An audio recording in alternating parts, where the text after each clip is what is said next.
give an energetic and warm welcome to the one and only Sandeep Maheshwari.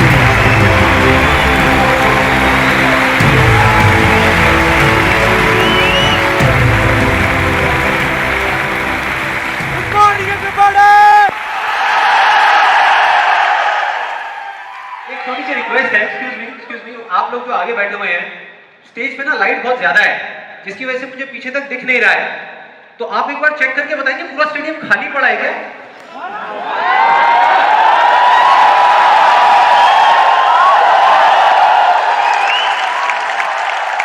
तो एक बार दोबारा try करते हैं थोड़ी और एनर्जी के साथ में। Good morning everybody.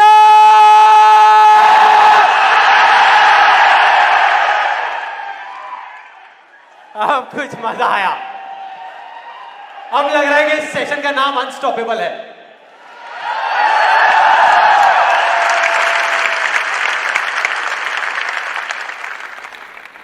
ओके, अब बात करते हैं मेरी। मैं इतना एक्साइटेड क्यों हो रहा हूं? देखो, बहुत सिंपल है। अपने हर सेशन से पहले 15 से 20 मिनट के लिए मैं अपनी आंखें बंद कर लेता हूं। और जब माइंड पूरे तरीके से ब्लैंक हो जाता है, जब माइंड में कोई थॉट्स नहीं होते, तो अपने आप से एक क्वेश्चन करता हूँ कि अगर ये दिन मेरी ज़िंदगी का आखिरी दिन हो और मुझे किसी तरीके से पता चल जाए कि मैं कल सुबह नहीं उठने वाला, तो मैं आज क्या करूँगा? ये मेरा क्वेश्चन होता है। और उसके सिर्फ 2 ऑप्शंस होते हैं मेरे पास में, 2 जवाब होते हैं और मैं दूसरे ऑप्शन को चुनता हूँ। पहला ऑप्शन कि कल जो होने वाला है उसको सोच सोच करके मैं रोता रहूँ और परेशान हो जाऊँ। दूसरा ऑप्शन कि जो मेरे पास कुछ घंटे बचे हुए हैं ना, उसमें कुछ ऐसा कर जाऊं, कुछ भी, कि जानने के बावजूद भी कि मैं कल सुबह नहीं उठने वाला, फिर भी आज रात को चैन से सो सकूं, बढ़िया नींद आए।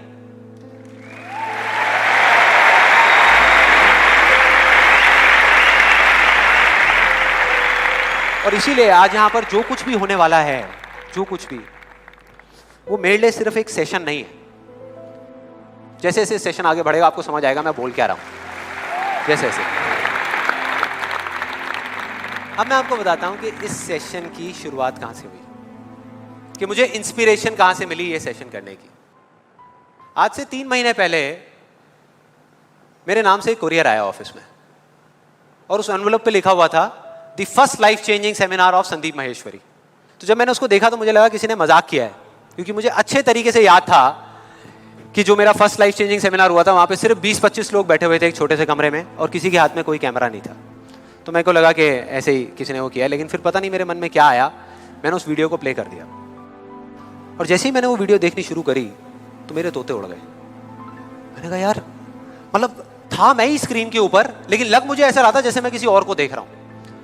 और देखता रहा। जैसे ही वो वीडियो खत्म हुई, उसी टाइम मैंने ये ठान लिया, मैंने ये डिसाइड कर लिया कि अब चाहे कुछ भी हो जाए, अपनी लाइफ के इतने बड़े फेलियर को मैं अपने तक नहीं रखने वाला, इसको शेयर करूंगा पूरी दुनिया के साथ। और आप में से कुछ लोगों को याद भी होगा, मैं अपने इस एक्सपीरियंस के बारे में पहले भी आपको बता चुका हूं कि जब मैं पुणे के एक MBA कॉलेज में गया था और वहां जाकर के ब्लैंक हो गया था। याद है? कितने लोगों को याद है? याद है। तो तब मैंने आपको बताया तो था, लेकिन दिखाया नहीं था, क्योंकि मेरे पास में कुछ था ही नहीं आपको दिखाने के लिए, कोई वीडियो नहीं थी। तो आज मैं आपको दिखाने वाला हूं कि एग्जैक्टली तब क्या हुआ था। Okay, good afternoon everybody. Just call me Sandeep, don't call me sir. And just a few confessions before I start off this session. The first one is, please don't look at me like this with all these frowning faces, because that makes me nervous. And to be honest with you, this is the first time that I am speaking in front of so many people. And second thing is,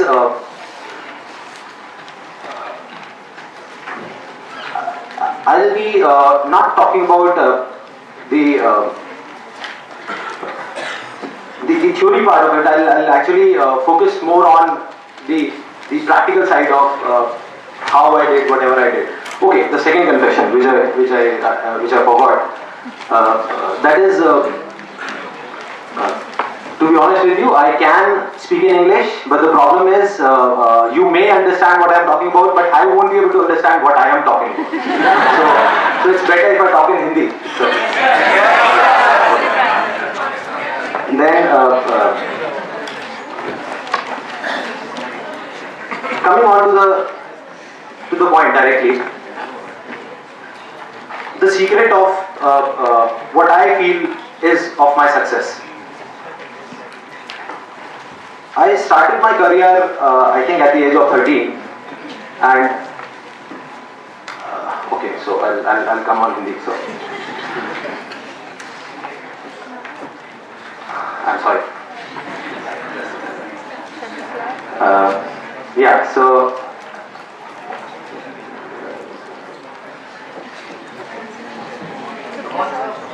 yeah, I'll do it.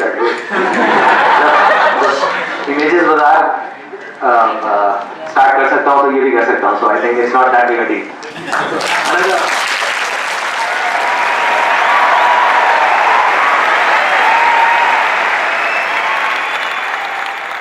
आपने देखा मेरी क्या हालत हुई थी? I think सबका यही हाल होता है जब वहाँ पे स्टेज पे जाते हैं, इतने सारे लोग सामने बैठे होते हैं, सबका यही होता है. तो जब मैंने ये वीडियो देखी तो मेरे दिमाग में सिर्फ एक ही चीज़ चल रही थी, सिर्फ एक, कि ऐसा क्यों हुआ कि मैं अपना इतना बड़ा मजाक उड़वाने के बाद भी बाज नहीं आया, और क्या वजह है कि मैं वहाँ से यहाँ तक आ गया. लेकिन मुझे ना इसका एग्जैक्ट जवाब नहीं मिल रहा था. मतलब मुझे समझ नहीं आ रहा था कि इसके पीछे वजह क्या है. और फिर फाइनली एक दिन वो वजह समझ आई. मैंने एक कहानी पढ़ी कहीं पर, और उस कहानी के जब मैं अंदर तक गया तो मेरे को समझ आया कि हाँ, ये वजह है. ये कहानी है दो बच्चों की जो एक गांव में रहते थे. उनमें से एक 6 साल का था और एक 10 साल का. दोनों बहुत अच्छे दोस्त थे, बिल्कुल शोले के जय और वीरू जैसे.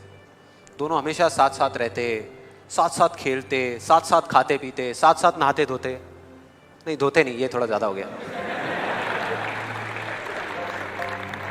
तो एक दिन वो दोनों गांव से थोड़ा दूर निकल गए, और खेलते खेलते उनमें से जो बड़ा बच्चा था 10 साल वाला, वो एक कुएं में गिर गया और जोर जोर से चीखने चिल्लाने लग गया, क्योंकि उसको तैरना नहीं आता था.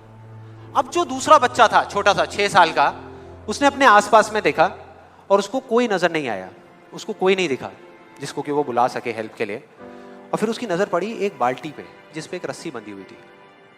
उसने एक सेकंड भी वेस्ट नहीं किया, उस बाल्टी को उठा करके कुएं में फेंक दिया और अपने दोस्त को बोला कि पकड़ ले इसको. उसके दोस्त ने पकड़ा और वो अपनी पूरी ताकत लगा करके पागलों की तरह उसको खींचने लगा. खींचता रहा, अपनी पूरी जान लगा दी उसने. छोटे से बच्चे ने, 6 साल के और 10 साल के बच्चे ने उस बाल्टी को पकड़ा हुआ था. खींचता रहा और तब तक नहीं रुका जब तक उसने अपने दोस्त को बचा नहीं लिया, जब तक वो बाहर नहीं आ गया. अब यहां तक तो ठीक था, यहां तक तो ये कहानी समझ आती है. लेकिन हुआ क्या कि जैसे ही ये दो बच्चे, जब दोनों एक हो गए, जब बाहर आए और आकर के गले मिल रहे, रो रहे और खुश हो रहे, एक तरफ से उनको डर भी लग रहा था. डर था कि अब गांव जाएंगे तो बहुत पिटाई होगी जब उनको बताएंगे कि ऐसे हम कुएं में गिर गए और ये सब चीजें हुई. लेकिन मजे की बात, ऐसा कुछ भी नहीं हुआ. वो जब गांव गए और जा करके उन्होंने अपने घर वालों को बताया, बाकी गांव वालों को बताया, तो किसी ने विश्वास नहीं किया, पूरे गांव वालों ने. और वो अपनी जगह बिल्कुल ठीक थे, क्योंकि उस बच्चे में इतनी ताकत भी नहीं थी कि वो एक बाल्टी पानी से भरी हुई वो उठा सके. तो इतने बड़े बच्चे को इतनी ऊपर खींचना तो बहुत दूर की बात है. लेकिन एक आदमी था उस गांव में, उसने विश्वास कर लिया. उनको सब रहीम चाचा कहते थे, उस गांव के सबसे समझदार बुजुर्गों में से एक. और सबको लगा कि यार ये कभी झूठ नहीं बोलते, अगर ये कह रहे हैं तो जरूर कोई ना कोई बात होगी, कोई ना कोई वजह होगी जिस वजह से ऐसा कह रहे हैं. और फिर सारे गांव वाले इकट्ठे होकर के उनके पास में गए और जा करके बोले कि देखो जी, हमें तो कुछ समझ आ नहीं रहा, आप ही बता दो कि ऐसा कैसे हो सकता है. तो उनको हंसी आ गई. वो बोले कि यार इसमें मैं क्या बताऊं, वो बच्चा बता तो रहा है उसने कैसे किया. बाल्टी को उठा करके कुएं में फेंका, उसके दोस्त ने बाल्टी को पकड़ा, उसने रस्सी को खींचा और अपने दोस्त को बचा लिया.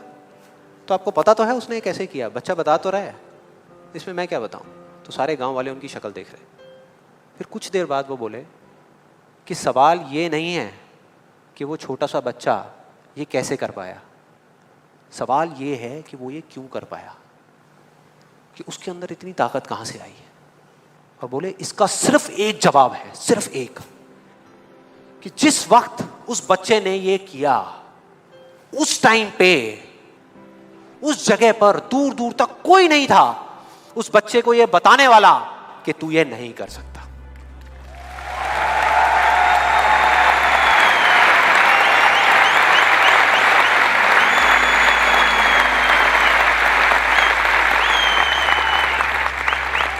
बोले कोई नहीं था, कोई नहीं, यहां तक कि वो खुद भी नहीं, वो खुद भी नहीं।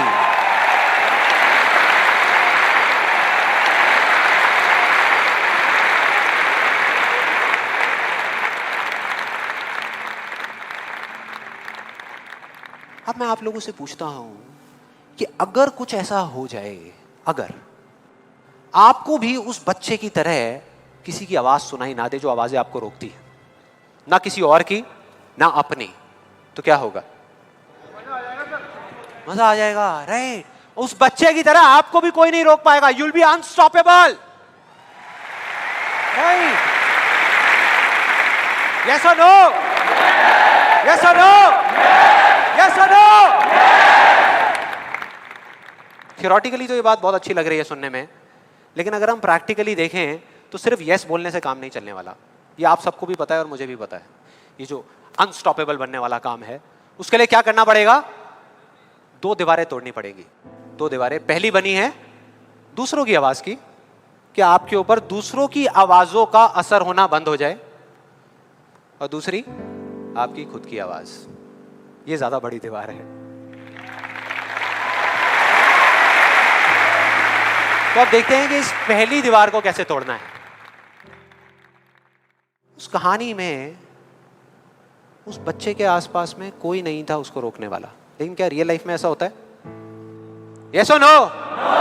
नो। क्या होता है कि हम एक काम करने की सोचते हैं, करना शुरू भी नहीं करते, सिर्फ सोचते हैं कि हमको ये काम करना है, और सामने से 4 लोग आ जाते हैं रोकने के लिए। 4 लोग आ जाते हैं तरह तरह की बातें करने के लिए कि ये नहीं हो सकता।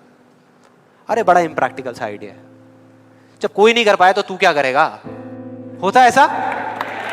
कितने लोगों के साथ ऐसा हुआ है? सबके साथ हुआ है और होता रहता है। और मेरे साथ तो पता नहीं कितनी बार हुआ है। किसी के साथ कुछ ज्यादा ही हुआ है लगता है।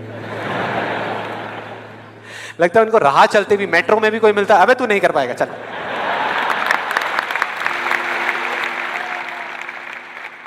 तो अब सवाल ये उठता है कि ऐसे में हम क्या करें?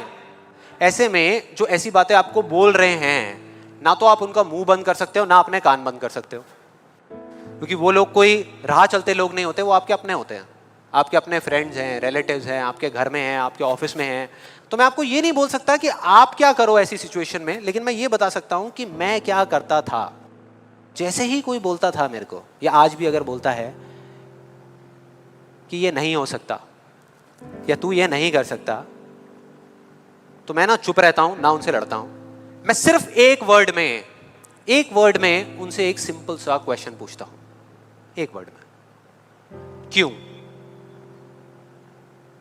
क्यों नहीं कर सकता? क्यों नहीं हो सकता? और जैसे ही मैं ये करता हूं उसके बाद बहुत मजा आता है। आप कभी करके देखना, बहुत मजा आएगा। 90% लोग ऐसे मिलेंगे आपको जिनके पास में इस क्यों का जवाब ही नहीं होगा। जवाब ही नहीं होगा। नहीं, वो सोच में पड़ जाते हैं। जैसे मैं पूछता ना क्यों, हाँ क्या, क्यों, ये कैसा सवाल है? तो ये है वो 90% लोग जिनके पास में कोई जवाब ही नहीं होता, या होता भी है तो वो इतना फनी होता है कि आप चाह करके भी अपने आप को हंसने से नहीं रोक पाओगे। जैसे एक बार मेरे साथ हुआ था, जब मैं करीबन आई थिंक 18 साल का था और मैंने नया फोटोग्राफी का कोर्स किया था। तो हमारे घर में एक छोटा सा फंक्शन चल रहा था, और वहाँ पर मैं अपनी मदर के साथ और फादर के साथ में खड़ा हुआ कुछ बातें कर रहा था। इतनी देर में एक सामने से आंटी आई और आकर के बोली, संदीप। हाँ जी आंटी। बेटे क्या नया चक्कर चल रहा है तेरा आजकल? मैं डर गया। मैं मन ही मन सोच रहा, मैंने कहा इनको कैसे पता लगा मेरे नए अफेयर के बारे में? मैं और ही चला गया। फिर मैंने उनको देखा और डरते डरते उनसे मैंने कहा कि भाई आंटी जी क्या मतलब, मैं कुछ समझा नहीं, कौन सा चक्कर, क्या क्या कौन सा? तो आंटी ने बोला, कहते क्यों, तू ये फोटोग्राफी नहीं कर रहा आजकल? ये फोटोग्राफी का कोर्स नहीं किया तूने? तो उन्होंने बोला, मेरी थोड़ी सी जान में जान आई। मैंने कहा अच्छा, फोटोग्राफी की बात हो रही थी। फिर उन्होंने बोला, बेटा अगर तू बुरा ना माने तो एक बात कहूँ। मैंने कहा नहीं नहीं आंटी बोलिए ना। बेटे मेरी अगर तू माने ना, तो ये जो तू फोटोग्राफी के चक्करों में पड़ा है ना, ये सब बेकार की चीज़ें हैं। इससे अच्छा ये है कि तू कोई और ढंग का काम कर ले या अपनी पढ़ाई लिखाई में ध्यान दे। मैंने वही किया जो मैं हमेशा करता था। मैंने कहा क्यों आंटी जी, आपको ऐसा क्यों लगता है कि मेरा फोटोग्राफी में कुछ नहीं हो सकता, ये फोटोग्राफी बेकार की चीज़ क्यों है? तो उन्होंने जवाब दिया कि मेरी बहन का बेटा भी गया था बॉम्बे यही सब करने के लिए जो तू कर रहा है, और उसको 4 साल हो गए धक्के खा रहा है, उसका कुछ नहीं हुआ अभी तक। मैंने फिर सुना, फिर मैंने दोबारा से वही क्यों को ले आकर के चिपका दिया। मैंने उनसे पूछा, लेकिन आंटी मेरे को कुछ समझ नहीं आया कि अगर वो कुछ नहीं कर पाया तो मैं कुछ क्यों नहीं कर पाऊंगा? सीधा सा क्वेश्चन है यार।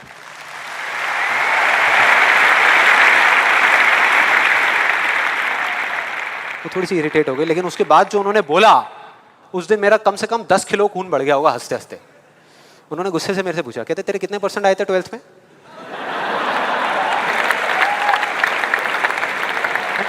मतलब फोटोग्राफी से इसका कोई कनेक्शन नहीं है दूर दूर तक, लेकिन उनका ये सवाल था कितने % आए थे तेरे 12th में? मैंने कहा जी 85% आए थे आंटी। फिर उन्होंने एक अजीब सा एक्सप्रेशन दिया, मेरे को ऐसे देखा जैसे कि मेरे से बड़ा बेवकूफ़ इस पूरी दुनिया में कोई नहीं है, और बोली उसके 92% आए थे।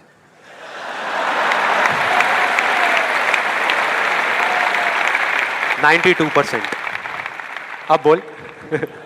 मैं कहा अब क्या बोलूं? अब बोलने को आपने छोड़ा क्या है? क्या कोई है जो ऐसी बातों को सीरियसली ले सकता है? नो, यस और नो? नो, ले ही नहीं सकते।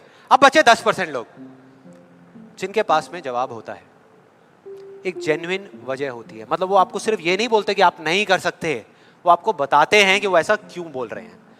तो मुझे जब भी कोई ऐसा मिलता है तो मैं उनके पास में जाकर के शांति से बैठता हूं, उनकी सारी बात को समझता हूं, फिर अकेले में जाकर के उस प्रॉब्लम का सॉल्यूशन निकाल लेता हूं और अपने पूरे दिल से उस इंसान को थैंक्स करता हूं, क्योंकि इनडायरेक्टली ऐसे लोग हमको हेल्प करते हैं आगे बढ़ने में। लेकिन इसका मतलब ये नहीं है कि उन 10% लोगों की बातों को मैं ज्यादा सीरियसली लेता हूं, या अगर मेरे को उसका जवाब नहीं मिलता तो मैं रुक जाता हूं। क्योंकि जवाब नहीं है इसका मतलब ये नहीं कि हम चलना बंद करते हैं। फॉर एग्जाम्पल, अगर हम अपने घर से ये सोच करके निकले हैं कि जब सारी लाइट्स ग्रीन हो जाएंगी तब मैं अपने घर से निकलूंगा, तो निकल पाएंगे कभी?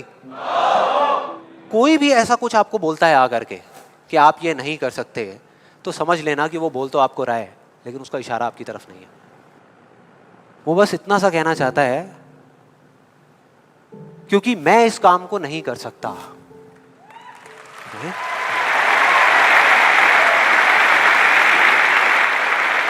वो बस इतना सा कहना चाहता है क्योंकि मैं इस काम को नहीं कर सकता, या मुझे नहीं पता कि इस काम को कैसे करना है, इसलिए मुझे लगता है कि इस पूरी दुनिया में कोई भी नहीं कर सकता।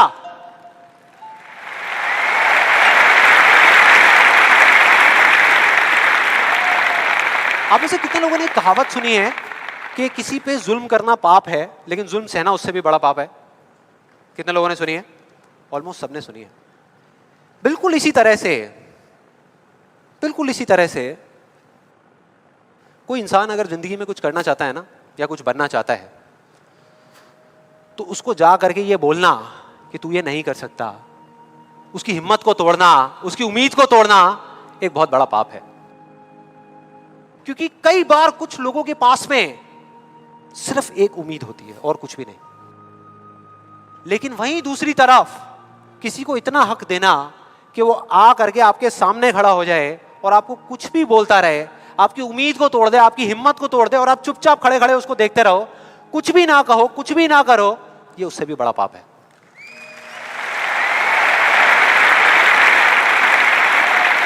मतलब सिंपल है, ना हमें चुप रहना है, ना किसी से लड़ना है, सिर्फ सवाल करना है क्यों, और फिर देखो उनके कैसे पत्ते खुलते हैं, फिर मजा आएगा। और जिस दिन आप लोगों को भी मेरी तरह ये बात समझ आ जाएगी ना, उस दिन आपके ऊपर ऐसी बातों का असर होना बंद हो जाएगा। मतलब कि उस दिन ये जो पहली दीवार है जिसकी मैंने बात करी थी, वो अपने आप ही टूट जाएगी। उसके बाद इस पूरी दुनिया में किसी में दम नहीं होगा कि वो आपको आगे बढ़ने से रोक सके, सिवाय एक इंसान के। कोई बताएगा कौन है वो? आप खुद। एग्जैक्टली, आप खुद। और यही है वो दूसरी दीवार, यही है वो दूसरी दीवार जो पहली वाली से कई गुना बड़ी है। कई गुना बड़ी है। आज से बहुत साल पहले मैंने एक कहानी सुनी थी जिसका एक बहुत बड़ा इंपैक्ट हुआ था मेरी लाइफ पे। ये कहानी है एक ऑफिस की और उसके एम्प्लॉइज की। एक बार एक ऑफिस में जितने भी एम्प्लॉइज सुबह सुबह जब ऑफिस आते हैं अपने अपने कैबिन में, तो उनकी डेस्क के ऊपर एक लेटर पड़ा होता है, एक लेटर रखा हुआ होता है, और उस लेटर में लिखा था कि वो इंसान, इस कंपनी का वो एम्प्लॉय जिसकी वजह से आपकी प्रमोशन नहीं हो रही थी या जिसकी वजह से आप आगे नहीं बढ़ पा रहे थे, उसकी डेथ हो गई, वो मर गया है। और अब अगर आप आखिरी बार उस एम्प्लॉय की शक्ल देखना चाहते हैं तो ये एड्रेस है, यहां पर अगले 1 घंटे में पहुंच जाइए। जैसे ही उस एड्रेस पे गए तो वहां पर एक कॉफिन पड़ा हुआ था। कॉफिन होता है, उसको जब लोगों ने दूर से देखा तो एक तरफ तो सबको दुख हो रहा था, बुरा लग रहा था कि यार ये नहीं होना चाहिए था, और दूसरी तरफ से उनको थोड़ी बहुत खुशी भी हो रही थी कि चलो अच्छा है, मेरी रास्ते का जो सबसे बड़ा पत्थर था वो हट गया। लेकिन फिर एक एक करके जैसे ही वो लोग उस कॉफिन के पास गए और जा करके उन्होंने उस एम्प्लॉय की शक्ल देखी उस कॉफिन के अंदर, तो उन्हें खुद पे शर्म आने लगी,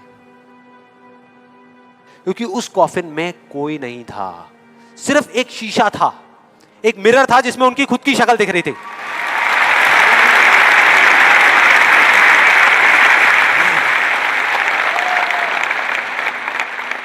हम सब भी तो यही करते हैं अपनी लाइफ में कि सारा ब्लेम उठा करके किसी सिचुएशन पे डाल दिया, किसी और इंसान पे डाल दिया, सब जगह डाल दिया सिवाय एक इंसान के, खुद पे। यहां पर कितने लोग इस बात को मानते हैं जो मैंने अभी अभी कही कि आपके रास्ते का सबसे बड़ा पत्थर और कोई नहीं, आप खुद ही हो? कितने लोग मानते हैं?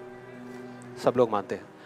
लेकिन एक चीज और है यहां पर बहुत मजेदार, कि कोई भी इंसान, कोई भी, चाहे वो आप हो, चाहे मैं हूं, चाहे कोई भी है, वो जान करके अपने रास्ते का पत्थर क्यों बनेगा? अपना ही नुकसान क्यों करेगा? अपना ही दुश्मन क्यों बनेगा?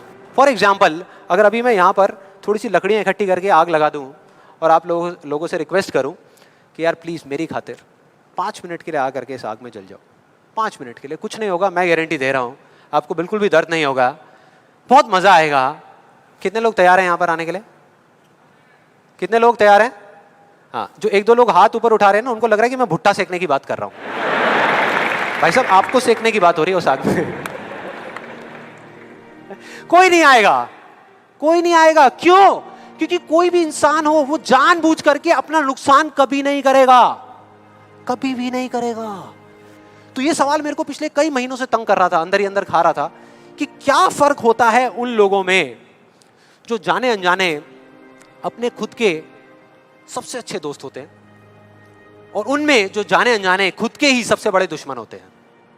और फाइनली पिछले महीने मेरे को जवाब मिल गया, सब कुछ समझ आ गया कि क्या फर्क है। मैं रोज की तरह अपने घर के पास वाले एक पार्क में वॉक कर रहा था और एकदम से ही बहुत तेज बारिश शुरू हो गई, बारिश होने लगी एकदम तेज। तो मैंने इमीडिएटली अपने हाथ ऐसे रखे ताकि मेरे चश्मे पे पानी ना आए और जा करके सीधा एक शेड के नीचे चला गया।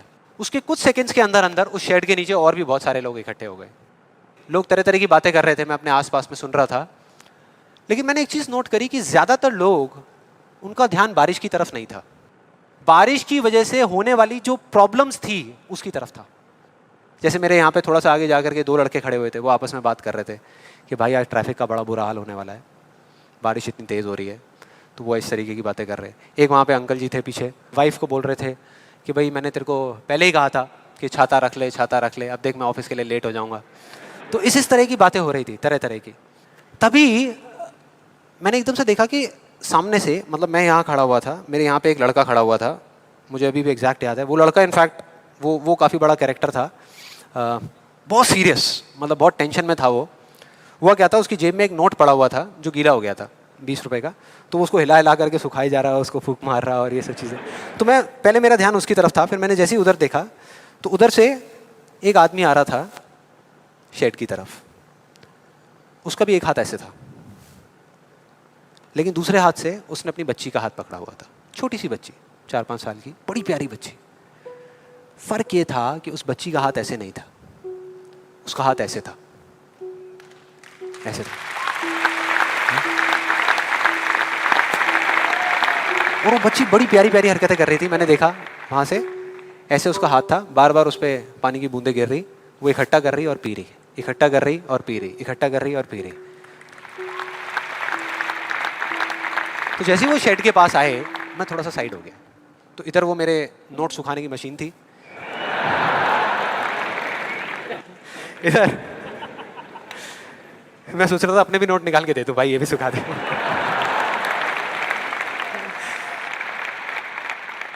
इधर वो बच्ची खड़ी हुई थी, वो छोटी सी प्यारी सी, और मेरा फिर पूरा ध्यान उस बच्ची की तरफ ही था, इतनी इतनी प्यारी बच्ची। और इधर उसके पापा अपने मोबाइल पे कुछ काम कर रहे थे।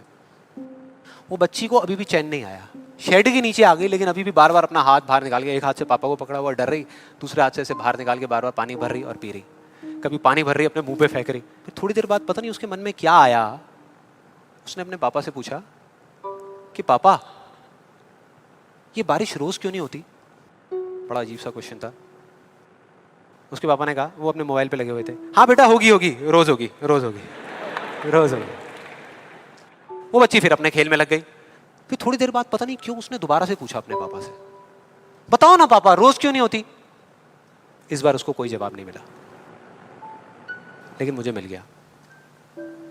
मुझे सब कुछ समझ आ गया कि क्या वो वजह है, क्या फर्क होता है उन लोगों में जो खुद के सबसे अच्छे दोस्त होते हैं और खुद के सबसे अच्छे दुश्मन होते हैं। क्या फर्क है उन दोनों लोगों में? देखो बहुत सिंपल है। जब बारिश होती है आसमान से, हम सबके ऊपर होती है, क्या एक जैसे होती है या अलग अलग तरीके से होती है? एक जैसे होती है, कोई पार्शियलिटी नहीं करती। आप अमीर हो, गरीब हो, काले हो, गोरे हो, बच्चे हो, बड़े हो, कोई फर्क करती है क्या बारिश? नहीं करती, सब पे एक जैसी होती है। बिल्कुल उसी तरह से वो शक्ति, वो एनर्जी जिससे पूरी दुनिया चल रही है, जिससे अभी अगर आप अभी फील करने की कोशिश करो, आपकी सांसें चल रही है, मेरी सांसें चल रही है। जिस शक्ति में इतनी ताकत है कि अगर वो चाहे तो एक सेकंड में, एक सेकंड भी नहीं लगेगा, इस पूरी दुनिया को खत्म कर सकती है, और एक सेकंड के 1/100वें हिस्से में इस दुनिया को दोबारा से बना भी सकती है। उसको आप साइंटिफिकली चाहे एनर्जी का नाम दे दो, चाहे स्पिरिचुअली भगवान कहो, आत्मा कहो, परमात्मा कहो, कुछ भी कहते रहो, उससे कोई फर्क नहीं पड़ता। और बिल्कुल उस बारिश की तरह उस शक्ति की भी बारिश हम सब पर होती रहती है, उस एनर्जी की भी बारिश होती रहती है, और सब पर एक जैसे होती है। फिर चाहे आप अमिताभ बच्चन हो, बिल गेट्स हो, कोई भी हो, कोई फर्क नहीं पड़ता। आप इस स्टेज पे खड़े हो या वहां बैठे हो, कोई फर्क नहीं पड़ता। तो फर्क क्या है? देखो बहुत सिंपल है, वही फर्क जो उस बारिश में था, जो मैंने नोट किया उस बच्ची के बीच में और औरों के बीच में। कुछ लोगों का हाथ ऐसे होता है और कुछ का ऐसे होता है, यही फर्क।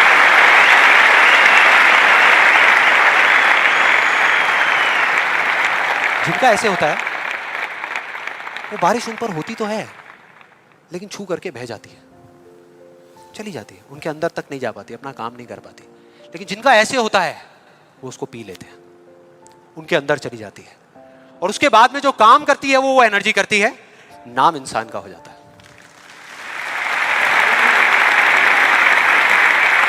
नाम हो जाता है कि वो कर रहा है, वो कर रहा है, वो कर रहा है। अरे कौन कर रहा है? वही एनर्जी पीछे से काम कर रही है। हम क्या कर सकते हैं? अगर मैं आपको कहूं कि हमारी बॉडी के जितने भी फंक्शंस हैं, उसमें से 99% फंक्शन से ज्यादा ऐसे हैं, डाइजेशन से लेकर के, ब्रीदिंग से लेकर के, ये सारी चीजें जो हम कंट्रोल नहीं करते, जो हमारे कंट्रोल में है ही नहीं। 1% चीजें हम कंट्रोल करते हैं और 100% क्रेडिट ले जाते हैं। और अब मजे की बात पता है क्या है? सबसे मजेदार बात कि यहां पर हम जितने भी लोग बैठे हुए हैं ना, हम सबको पता है कि अगर हमारे हाथ अभी ऐसे हैं तो ऐसे कैसे लाने हैं, क्योंकि बचपन में हम सबके बाय डिफॉल्ट हाथ ऐसे ही थे, सबके। फिर धीरे धीरे कुछ लोगों के यहाँ चले गए, कुछ के यहीं रह गए। जिनके यहाँ रह गए उनको हम सक्सेसफुल बोलते हैं, जिनके यहाँ चले गए उनको हम फेलियर्स बोलते हैं, अलग अलग फील्ड्स में। तो कोई बताएगा कि ऐसा क्या था जो बचपन में हम एक दिन में हजारों बार करते थे और अब हजारों दिनों में एक बार भी नहीं करते? याद करो वो बच्ची क्या कर रही थी उस पार्क में, बार बार क्या कर रही थी? एग्जैक्टली क्वेश्चन पूछ रही थी, मतलब के सवाल कर रही थी। Let's give a big hand for her.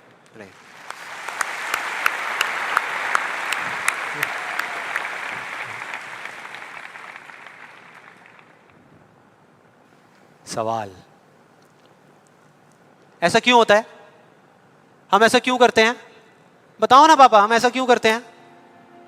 कोई जवाब नहीं मिला, हमने सवाल पूछने बंद कर दिया। आज हमारे पास में टाइम ही नहीं है, कि एक दिन में कुछ सेकंड्स के लिए रुक करके हम अपने आप से पूछें कि भाई जो मैं कर रहा हूं वो कर क्यों रहा हूं? पता ही नहीं है, ध्यान ही नहीं है उस तरफ। और जब तक उस तरफ ध्यान नहीं होगा कुछ नहीं होगा।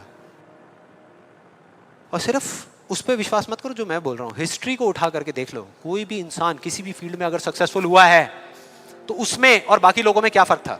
क्या वो दूसरों से ज्यादा इंटेलिजेंट था? क्या उनके पास दूसरों से ज्यादा जवाब होते हैं? यस और नो? नो। उनके पास में दूसरों से ज्यादा अच्छे सवाल होते हैं। हर चीज में एक ही सवाल कि अगर ये दुनिया ऐसी है तो ऐसी क्यों है, और क्यों मैं इस दुनिया को बदल नहीं सकता?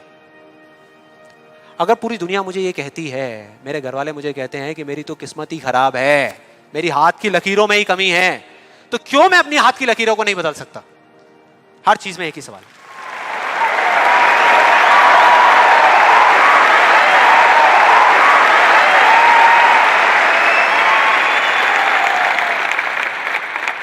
और दूसरी तरफ किसी फेलियर के पास चले जाओ, उनके पास आपको सिर्फ जवाब मिलेंगे, सवाल एक भी नहीं। सिर्फ एक्सक्यूजेस मिलेंगे, सिर्फ बहाने मिलेंगे, बस। सवाल पूछ ही नहीं रहे तो जवाब मिलेगा कहां से? कहां से मिलेगा? मिल ही नहीं सकता। तो मैं क्या कह रहा हूं कि लाइफ में आप जो कुछ भी कर रहे हो, जो भी, उससे कोई फर्क नहीं पड़ता, लेकिन अगर आपके पास में इस क्यों का बिल्कुल क्लियर जवाब है तो उस काम को आप पूरे विश्वास के साथ कर रहे हो। और अगर इस क्यों का जवाब ही नहीं है तो आप सिर्फ उस काम को अंधविश्वास पे कर रहे हो, जो आज नहीं तो कल टूटेगा ही टूटेगा। फॉर एग्जाम्पल, मैं आपको एक रियल लाइफ एग्जाम्पल से बताता हूं। क्या कभी आप लोगों के साथ ऐसा कुछ हुआ है कि घर में कोई बड़ा सा फंक्शन चल रहा हो, जैसे किसी की शादी हो रही हो, और वहां पे कोई रिलेटिव बीमार हो गया? हुआ है? कितने लोगों के साथ हुआ है ऐसा? हुआ है। तो ऐसे में क्या होता है? क्या होता है? जैसे ही एक किसी की तबीयत खराब होती है तो बाकी लोग क्या करते हैं? डॉक्टर बन जाते हैं, अपनी अपनी राय देते हैं आकर के। मेरी फैमिली में भी एग्जैक्टली बिल्कुल ऐसा ही हुआ था। मेरी एक कज़न सिस्टर की शादी थी और मेरे एक अंकल आए हुए थे अब्रॉड से। उनकी तबीयत खराब हो गई, उनको बुखार हो गया, और जैसे ही एक एक करके सब लोगों को पता लगा तो सब लोग आए और आ करके अपने अपने आइडियाज़ देने लगे। एक आंटी जी आई, काढ़ा बना करके, अपना अदरक का, तुलसी का, शहद का वो काढ़ा बना करके, बेटा ये पी लो, 2 घंटे में ठीक हो जाओगे, बुखार अभी उतर जाएगा, बहुत पुराना नुस्खा है। उसके बाद में एक अंकल आए, बड़े फनी, वो आ करके उन्होंने ऐसे उनके सर पे हाथ रखा, गर्म हो रहे हैं। फिर उन्होंने कहा कुछ नहीं है, इनको ठंडी बर्फ़ की पट्टियाँ कर दो, अभी सारा बुखार उतर जाएगा। ऐसे सब तरह तरह के लोग आ रहे थे, तरह तरह के, और अपने अपने आइडियाज़ दे रहे थे। सबको पूरा विश्वास था कि ये करने से वो ठीक हो जाएंगे, उनका बुखार उतर जाएगा। लेकिन इसका बिल्कुल उल्टा हुआ। अगले दिन सुबह उनका बुखार कम होने की बजाय और बढ़ गया, तेज हो गया। और अब ऐसे में बड़ा मजा आता है कि जो लोग जितना ज्यादा कॉन्फिडेंट थे ना अपने नुस्खे को लेकर के, वो उतना ही पीछे हट गए। उनका जवाब था कि भाई मैं तो कल ही कह रही थी कि डॉक्टर को बुला लो, किसी ने मेरी सुनी नहीं। हाँ? डॉक्टर आया, वहाँ पे आ करके उसने पूरा चेकअप किया, कुछ टेस्ट बताए, शाम तक रिपोर्ट्स आई और पता लगा कि उनको मलेरिया था। डॉक्टर को जैसे ही पता लगा उसने कुछ दवाई दी और अगले कुछ दिनों में वो बिल्कुल ठीक हो गए। तो क्या फर्क था डॉक्टर में और बाकी लोगों में? डॉक्टर ने कुछ भी करने से पहले, मतलब कि अपना इलाज शुरू करने से पहले, कोई भी नुस्खा बताने से पहले ये पता लगाया कि उनको बुखार क्यों हुआ, और बाकी किसी ने ये पता लगाना जरूरी ही नहीं समझा कि उनको बुखार हुआ क्यों। डॉक्टर को पता था कि उस बीमारी का कॉज क्या है, उसकी जड़ क्या है, उसकी वजह क्या है, और इस वजह से उसको पूरा विश्वास था कि मैं ये दवाई दूंगा और वो ठीक हो जाएंगे। बाकी सब जो कह रहे थे कि हमको विश्वास है, उनको सिर्फ अंधविश्वास था कि वो ठीक हो जाएंगे, वो विश्वास नहीं था।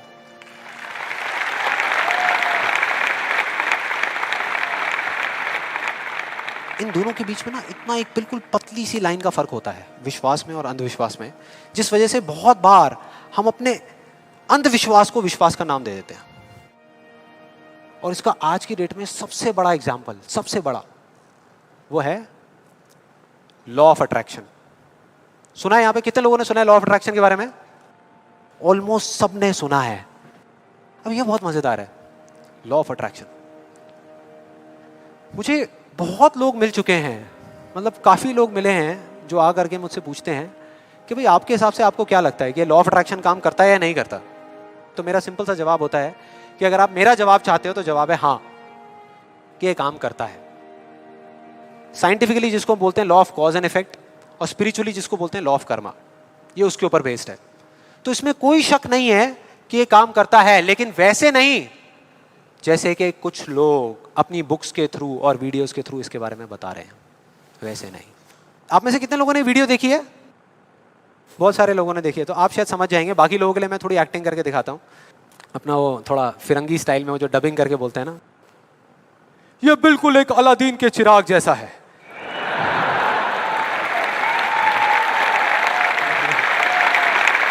बिल्कुल ऐसा लगता है किसी चमत्कारी बाबा की बात हो रही है, कि वो आशीर्वाद रखेंगे और काम हो जाएगा 1 सेकंड में। बिल्कुल ऐसा लग रहा है सुनने में। ये बिल्कुल एक अलादीन के चिराग जैसा है, आपको सिर्फ हुक्म देना है कि आप क्या चाहते हैं। आपको बंगला चाहिए, आपको गाड़ी चाहिए, आपको पैसा चाहिए, आपको सिर्फ बताना है कि आपको क्या चाहिए, फिर देखिए क्या होगा।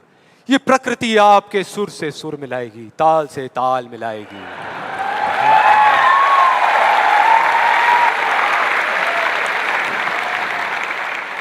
और उसके बाद बड़ा मजा आता है। एक बंदा आता है वहां पे उस वीडियो में, वो आकर के कहता है अच्छा इतना आसान है, तो मैं 3 लड़कियों के साथ डेट पे जाना चाहता हूं। 3 लड़कियों के साथ। और उसको बोलते हैं, उसको जवाब मिलता है उस लॉ ऑफ अट्रैक्शन वाले लोगों से, आपको कुछ भी नहीं करना, आपको सिर्फ एक पेंटिंग बनानी है। अपनी एक पेंटिंग बनाइए जिसमें आप बैठे हैं और साथ में 3 लड़कियां बैठी है, और फिर देखिए क्या होता है। वो बंदा पेंटिंग बनाता है। उसके कुछ दिन बाद किसी चमत्कार की वजह से वो लड़का एक पार्क में बैठा होता है, उसके आसपास में 3 लड़कियां बैठी होती हैं, और उसमें से एक लड़की उसको अंगूर खिला रही होती है। भाई क्या है ये? क्या है ये? अगर मजाक नहीं है तो आप में से कितने लोगों ने ये ट्राई किया? मैं लॉ ऑफ अट्रैक्शन की बात कर रहा हूं, 3 लड़कियों के साथ डेट पे जाने की बात नहीं कर रहा। ऐसे पता नहीं कितने एग्जाम्पल्स हैं उस बुक में, उस वीडियोस में। एक सबसे फनी एग्जाम्पल जो बहुत लोग ट्राई कर रहे हैं, आई एम श्योर यहाँ पे भी बहुत लोगों ने ट्राई किया होगा, कार पार्किंग का। उसमें एक आदमी बोलता है, मैं जब अपने घर से निकलता हूँ तो मैं सोचता हूँ कि वो गाड़ी की जो पार्किंग है वो मेरे लिए खाली पड़ी होगी, और मैं जैसे ही जाता हूँ वो पार्किंग मेरे लिए खाली पड़ी होती है, और मैं जा करके अपनी गाड़ी लगा देता हूँ। क्या कमाल है यार। देखो कई बार मुझे 1-2 मिनट वेट भी करना पड़ता है, लेकिन फिर वो जगह अपने आप मेरे लिए खाली हो जाती है। मैं क्या करता हूँ, मैं सिर्फ सोचता हूँ वो जगह मेरे लिए खाली। कमाल है यार। हाँ, बढ़िया लग रहा है ना सुनने में, अच्छा लगता है। ये सारी बातें सबको अच्छी लगती है, किसको नहीं लगेंगी? सच बताऊं, मुझे भी अच्छी लगेंगी सुनने में।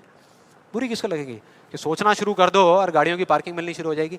ये आई एम श्योर बहुत लोगों ने ट्राई किया होगा। कितने लोगों ने ट्राई किया है? आपके हिसाब से काम करता है ये? अच्छा, एक सवाल है, हमेशा करता है या कभी कभी करता है? कभी कभी करता है। लेकिन फिर वो एक लॉ कैसे हुआ? लॉ उसे कहते हैं जो एक ही कंडीशन में अगर सेम कॉज हो तो उसका सेम इफेक्ट आना चाहिए, उसको लॉ कहते हैं। सिंपल है भैया। अगर कंडीशन सेम है, आप एक ही जमीन पे 2 बीज बोओगे आम के, तो दोनों आम के पेड़ ही बनेंगे, एक एप्पल का पेड़ नहीं बन सकता। सीधा सा फंडा है। तो इसका मतलब कहीं ना कहीं कुछ कंफ्यूजन है, कुछ गड़बड़ है। तो मैं एक बहुत बड़ा यहाँ पर एक कमिटमेंट करने वाला हूँ, एक बहुत बड़ा चैलेंज करने वाला हूँ इन वीडियोस के अंदर। मेरा ओपन चैलेंज है उन लोगों को जिन्होंने ये बुक लिखी है और जिन्होंने ये वीडियोस बनाई है, क्योंकि उनसे ज़्यादा कौन जानता है इस लॉ के बारे में। वो जानते हैं कि वो क्या कह रहे हैं, वो समझते हैं कि वो क्या कह रहे हैं। तो मेरा ओपन चैलेंज है कि हम एक शर्त लगाते हैं, इस दुनिया में कहीं पर भी एक पार्किंग लॉट चूज करेंगे जो थोड़ा सा बिजी रहता हो, और वहां पर वो एक स्पॉट आइडेंटिफाई करेंगे, पार्किंग का स्पॉट, और अपने लॉ ऑफ अट्रैक्शन की पूरी पावर लगाएंगे। लगा सकते हैं, क्या दिक्कत है? सोचना ही तो है। सोचते रहेंगे, फील करते रहेंगे, मेरे को ये जगह मिलेगी मिलेगी मिलेगी। करो। जिस दिन उनको वो जगह मिल गई, मेरा एक कमिटमेंट है और मैं ये ओपन चैलेंज कर रहा हूं, उनको मैं 1 लाख रुपए दूंगा। और जिस दिन नहीं मिली, उन्हें मुझे सिर्फ 10,000 रुपए देने हैं। सिर्फ 10,000 रुपए, मतलब 1 का 10। कुछ लोगों का दिमाग चलना शुरू हो गया, अबे ये बढ़िया यार, मैं जा रहा हूं। मैं आ रहा हूं इस चैलेंज के लिए। कितने लोगों को लगता है कि वो आएंगे, इस चैलेंज को एक्सेप्ट करेंगे? कितने लोगों को लगता है नहीं आएंगे? वो नहीं आएंगे, वो आ ही नहीं सकते, क्योंकि उन्हें भी पता है कि सच क्या है और झूठ क्या है।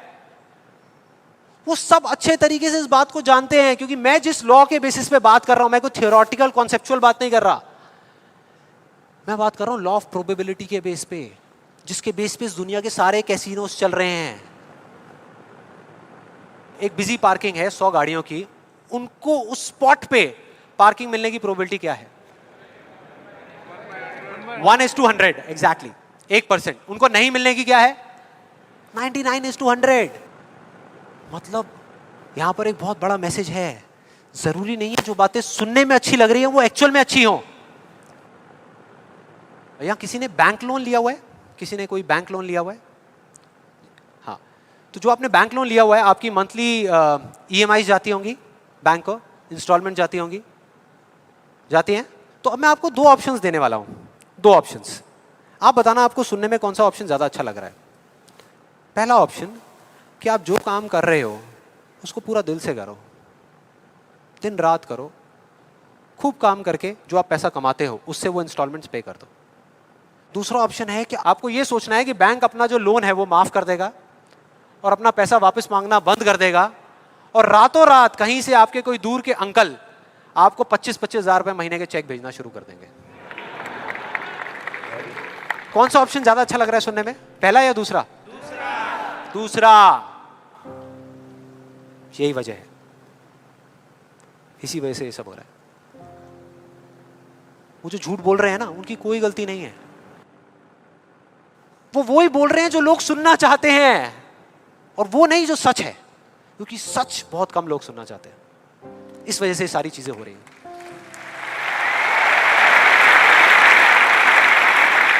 और मैं इस सेशन का आपको एक फाइनल एग्जांपल देने वाला हूं, जिसके बाद में अभी आपके मन में जितने भी डाउट चल रहे होंगे ना, वो सारे धीरे धीरे क्लियर हो जाएंगे। ये एग्जांपल है 2 लड़कों का, 2 लड़कों का जिनकी एज है 18 साल, और दोनों का एक ही डिजायर है कि मेरे को एक BMW गाड़ी चाहिए। दोनों का यही है, और अगले 10 साल के अंदर अंदर चाहिए, बस तरीका थोड़ा सा अलग अलग है।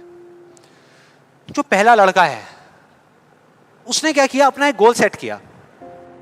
उसने एक अपनी डायरी में लिख दिया, पोस्टर्स ला करके उस गाड़ी के अपने घर में लगा दिए जगह जगह पर। 24 घंटे उस गाड़ी के बारे में सोचने लग गया कि ये गाड़ी मुझे चाहिए चाहिए चाहिए। रोज रात को बैठ करके फील करता कि मेरे को गाड़ी मिल गई है, आवाजें निकालता, जू जू जू ये वो, और करते करते ब्रेक मार रहा है, ये कर रहा है, वो कर रहा है। एक्चुअल में नहीं मिली है, इमेजिन कर रहा है, फील करने की कोशिश कर रहा है, उस गाड़ी को एक्सपीरियंस करने की कोशिश कर रहा है, क्योंकि ऐसा बहुत बुक्स में लिखा हुआ है। लॉ ऑफ अट्रैक्शन में भी यही बताया गया है। यस और नो? अब इसको करने से क्या हो रहा था? पहले उसकी सिर्फ एक विश थी, एक चाह थी कि हाँ मेरे को ये गाड़ी मिल जाए, नहीं भी मिले तो कोई फर्क नहीं पड़ता, लेकिन अब उसका वो बर्निंग डिजायर बन गया। अब उसको गाड़ी हर हालत में चाहिए ही चाहिए अगले 10 साल में। अब आप में से कुछ लोग सोच रहे हो, आप में से कितने लोगों ने मेरा इल्यूजन टू रियलिटी वाला सेशन देखा है? आप सोच रहे हो कि यार आपने इल्यूजन टू रियलिटी में भी तो यही बात करी है, और आप खुद ही उसके अगेंस्ट बोल रहे हो। लग रहा है कुछ लोगों को, लग रहा है ऐसा लग रहा है।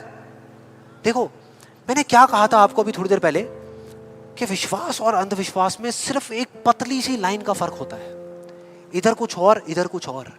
अगर आप ध्यान से मेरी जितनी भी वीडियोस देखोगे, आज तक मैंने जो कुछ भी कहा उसको देखोगे, तो मैंने किस चीज के बारे में बात करी है? किसी चीज को हासिल करने के बारे में, गाड़ियों के बारे में, पैसे के बारे में, बंगले के बारे में, या किसी काम पे फोकस करने के बारे में?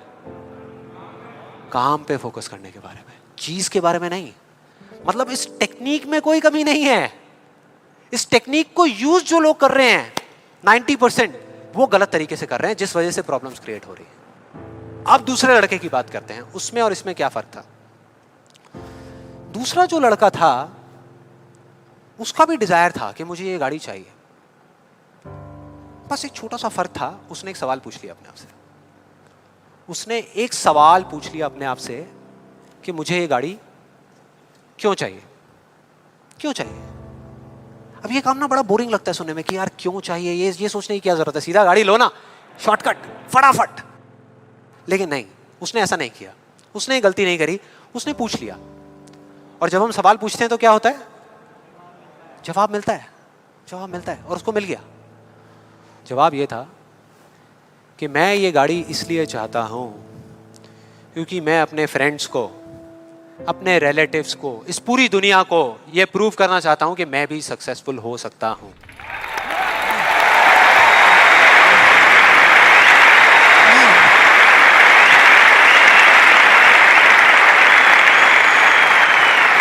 तो उसको जवाब मिल गया कि मैं ये इसलिए चाहता हूं क्योंकि मैं प्रूव करना चाहता हूं। फिर उसने दोबारा सवाल किया कि क्यों, मैं क्यों अपने आसपास वालों को, इस पूरी दुनिया को ये प्रूव करना चाहता हूं, क्यों करना चाहता हूं? और फिर उसको एक जवाब मिला, क्योंकि मेरे आसपास में जितने भी लोग हैं वो सब यही कर रहे हैं।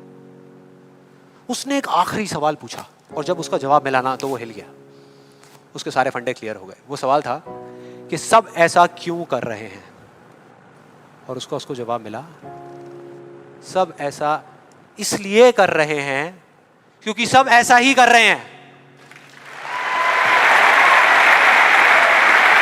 बस उसको समझ आ गया कि एक रेस लगी हुई है जहां पर सब भाग रहे हैं, कोई तेज भाग रहा है, कोई धीरे भाग रहा है, लेकिन किसी को पता ही नहीं है कि वो भाग क्यों रहे हैं। और जैसे ही उसको ये समझ आया, उसको ये जवाब मिला, तो उसको ये तो नहीं पता था कि मैं अब क्या करने वाला हूं, लेकिन उसको ये समझ आ गया कि मुझे क्या नहीं करना। उसने डिसाइड कर लिया उसी टाइम, उसी मोमेंट में ये डिसाइड कर लिया कि मुझे नहीं बनना इस रैट रेस का हिस्सा, मुझे नहीं प्रूव करना किसी को कुछ भी, मुझे नहीं चाहिए कोई गाड़ी वाड़ी। अब मैं वो करूंगा जो मेरा दिल कहता है, जो मेरे अंदर की आवाज है। बाढ़ में गई दुनिया।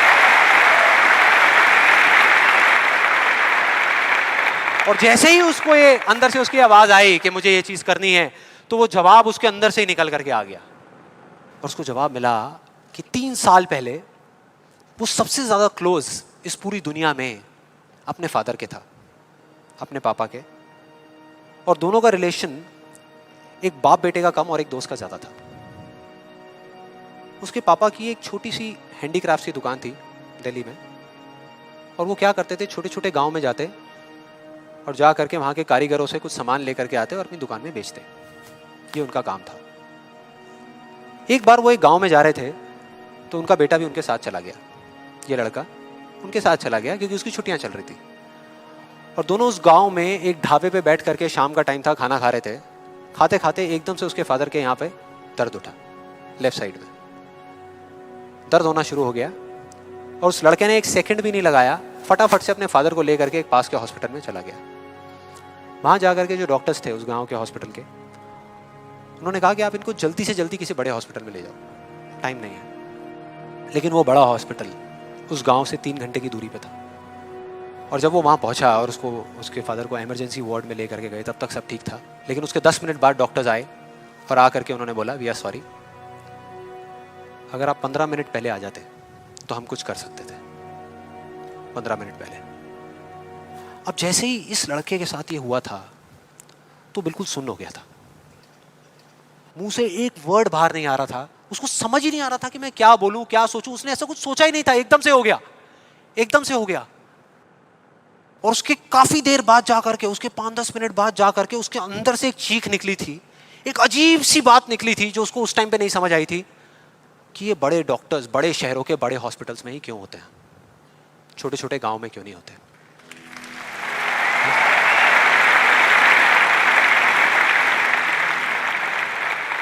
उस टाइम उसको नहीं समझ आया, आज समझ आ गया। उसको समझ आ गया कि मेरे साथ ऐसा क्यों हुआ था, जिससे कि मैं एक डॉक्टर बनूं और जा करके छोटे छोटे हॉस्पिटल्स में काम करूं, ना कि एक गाड़ी खरीदूं।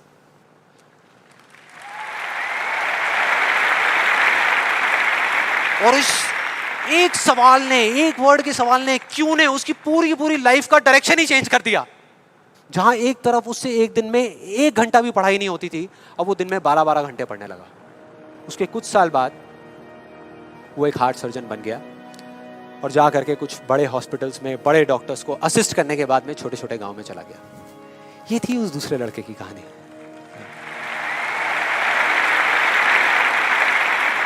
10 साल हो गए हैं, तब दोनों 18 साल के थे, आज दोनों 28 साल के हो चुके हैं।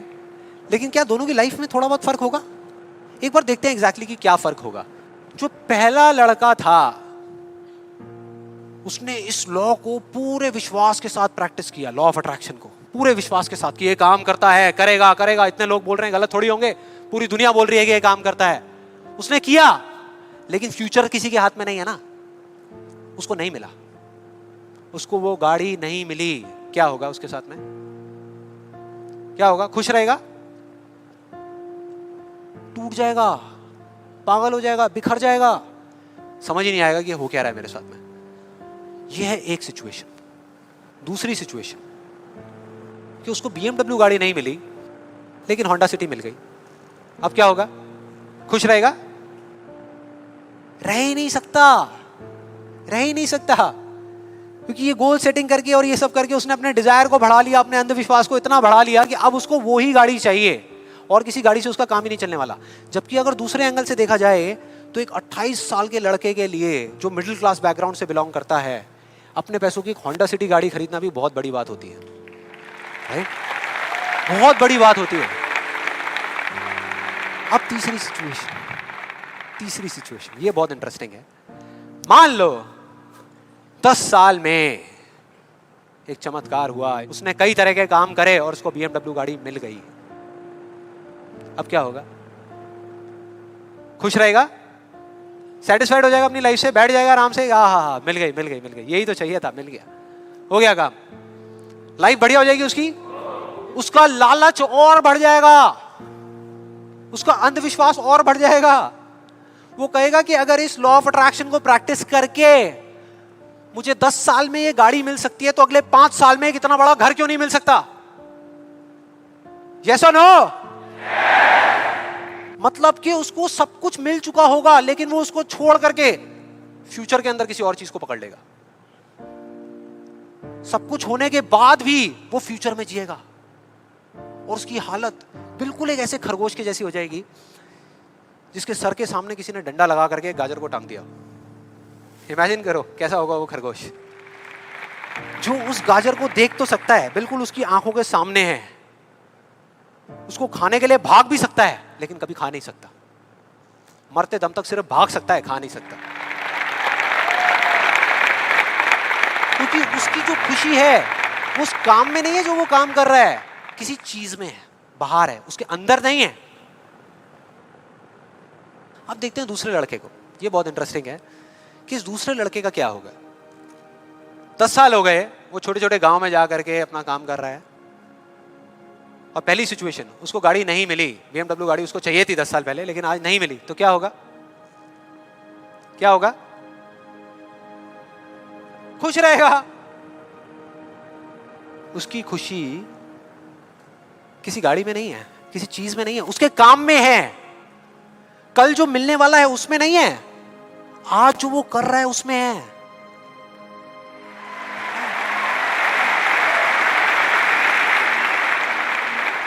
दूसरी सिचुएशन, उसको BMW नहीं मिली, होंडा सिटी मिल गई, तो क्या होगा? तो भी खुश रहेगा, बहुत खुश रहेगा, एब्सोल्युटली। उसने मांगी नहीं थी, फिर उसको मिल गई, बहुत खुश रहेगा। उसको BMW मिल गई तो क्या होगा? खुश रहेगा। लेकिन इस वजह से नहीं कि उसको ये गाड़ी मिल गई, इस वजह से क्योंकि वो जो काम कर रहा है उसमें उसको खुशी मिल रही है। और एक सबसे बड़ा फर्क पता है क्या है यहां पर इन दोनों के अंदर? सबसे बड़ा फर्क अगर आप ध्यान से देखोगे, ये जो दूसरा लड़का है, अगर इसको गाड़ी मिल गई, जो डॉक्टर है, और छिन गई 1 साल बाद, तो क्या होगा? तब भी खुश रहेगा। लेकिन जो पहला है उसका क्या होगा? अरे वो सिर्फ डर में जिएगा, वो सिर्फ डर में जिएगा। जो है उसको खोने का डर, जो मैं चाहता हूं उसके ना मिलने का डर, 24 घंटे सिर्फ डर।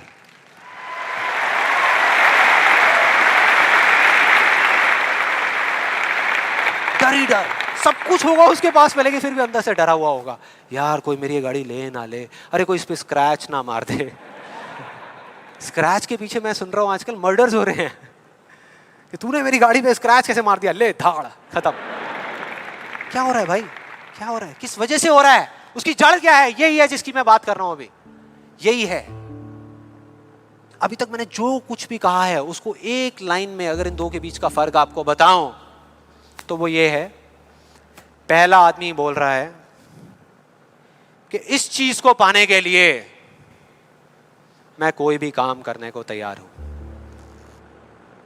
और दूसरा बोल रहा है, इस काम को करने के लिए, ये जो मैं अभी कर रहा हूं, मैं अपनी कोई भी चीज गंवाने को तैयार हूं।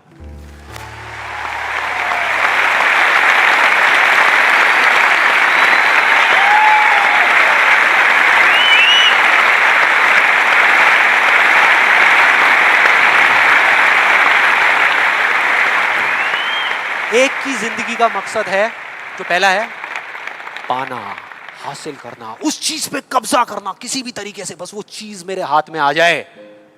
फिर चाहे इसके लिए उसको धर्म के रास्ते पे चलना पड़े या अधर्म के, वो चलेगा। उसको सही काम करना पड़े या गलत करना पड़े, वो करेगा।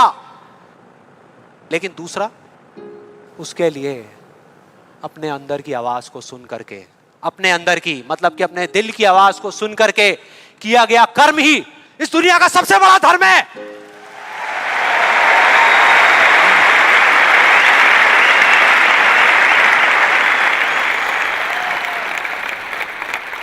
बस यही एक मकसद है उसकी जिंदगी का, अंदर की आवाज को सुनते जाओ, चलते जाओ, सुनते जाओ, चलते जाओ, जो होगा देखा जाएगा।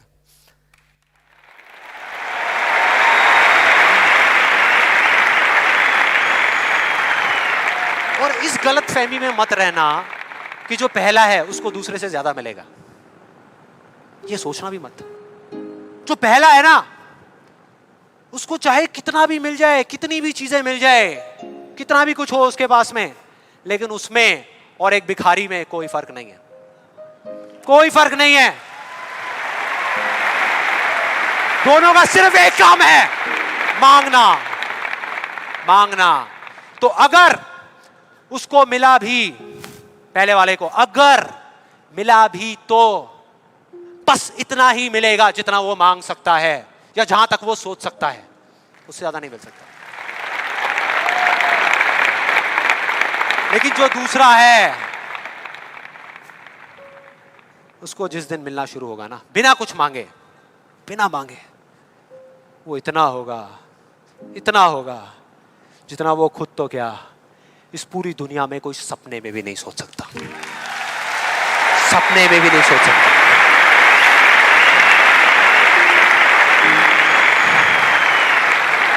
और इसका जो मैं आपको बोल रहा हूं, एक जीता जागता एग्जाम्पल आपके सामने खड़ा है।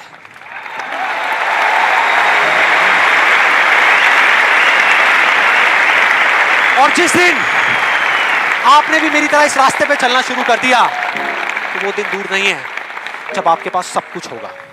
आपके आसपास में जो आपको चाहिए उससे बहुत ज्यादा होगा, सब कुछ होगा, लेकिन फिर भी अपना कुछ भी खोने का डर नहीं होगा। चला जाए, चला जाए, चला जाए, ये जाए, वो जाए, कुछ भी जाए, कोई डर नहीं है। और ये डर नाम की दीमक है ना, जो लोगों की आंखों में दिखती है, जो अंदर ही अंदर लोगों को खोखला कर रही है, वो आपके अंदर जाना तो दूर, आपको छू भी नहीं पाएगी, छू भी नहीं पाएगी। You will be fearless। ना जीने का लालच, ना मरने का डर। जो करोगे यहां से करोगे।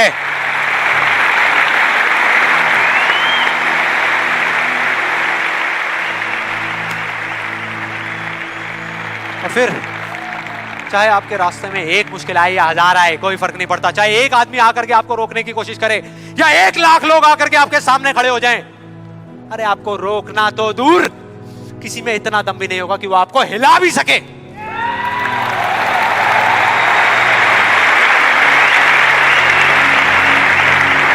क्योंकि उस दिन आप पर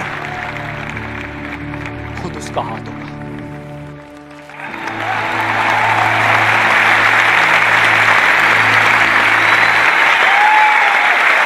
और फिर अगर आप चाहोगे भी ना, चाहोगे भी, तो भी अपने आप को आगे बढ़ने से नहीं रोक पाओगे।